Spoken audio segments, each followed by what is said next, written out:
I'm happy you raised this question of language. Let me share one thing which I missed in my speech with you. When India earned its freedom and gave itself its constitution, the constitution had the 8th schedule in which it identified 14 languages, which eventually over 4 occasions grew to 22 languages as officially recognized languages under the 8th schedule of Indian Constitution.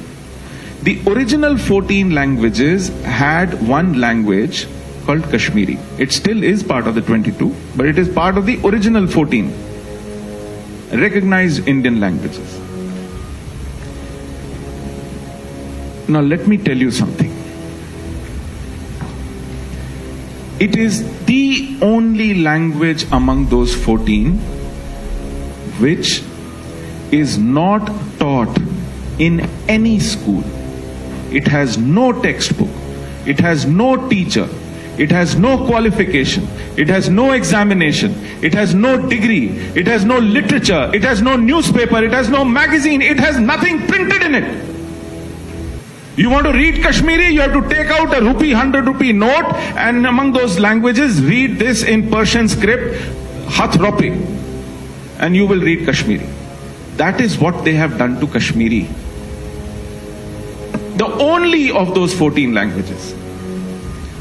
And I was saying language is the... Sorry, it is not taught in schools in Kashmir? No, sir. Sub question only, sir. I am not... No textbook, no school, no degree, no qualification, no examination, no teachers, nothing. No official work. No newspaper, no textbook, nothing. No literature. Why? Kashmir has chosen for itself a language called Urdu.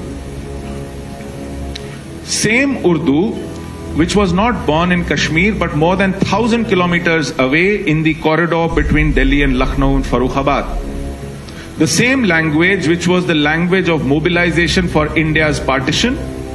The same language against which Bangladesh revolted and came out of Pakistan because they sought to annihilate Bengali the way Kashmiri is being annihilated, to be replaced by Urdu.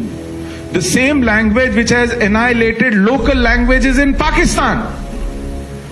Do you know in Punjab's provincial assembly, if you stand up and speak in Punjabi, your words will be expunged. Pakistan has killed its own native languages of Sindhi, of Balochi, of Pashto and Punjabi, and Balti and Dardi in Gilgit and Pakistan. You talk about plurality, sir. You talk about... I told you what plurality suffers when I gave you an example between Yemen and Morocco. There is no plurality, sir. And let me come back to our resettlement, you said. I must say that we will not live in separate colonies. I asked you in the very beginning, I don't know how many of you have lived as minority Hindus surrounded by hostile non-Hindu majorities. When we were targeted and killed and cleansed from Kashmir Valley, we were living as spread out Hindus all over. We didn't have ghettos. Despite hostility, we lived there. We had to come out because we could not live there anymore. Those of my friends who say my houses were burnt by the students, by the friends who we played cricket with, try telling him to go back to the same house and live with the same neighbors. There was an engineer, telecom engineer, Balkrishan Ganju. Terrorists came to look for him.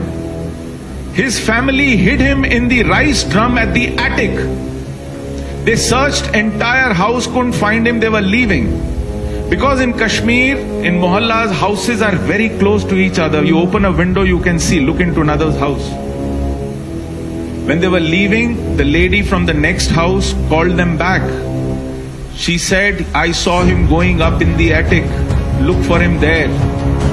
They came back, went up to the attic, opened the rice drum, shot him dead in that drum. on his head. Try telling his family to live in the same neighborhood. Try telling me my house has been encroached and completely vandalized by my neighbors. We are not going back to Kashmir because we are nostalgic about those lanes. We are not going back to Kashmir because I somehow want to revisit the temples, the holy places, which I really miss going back to. I am not going back to Kashmir because I like the climate, I like the apple, I like the lakes, I like the river. I want to go back to Kashmir because if I live out another generation or two, I will not be Kashmiri anymore. My children will not be Kashmiri anymore. I am going back to relive now as a community, to rebuild my community, to rebuild that identity, to nourish my knowledge of language and literature, which I can do only when I live together amongst my own.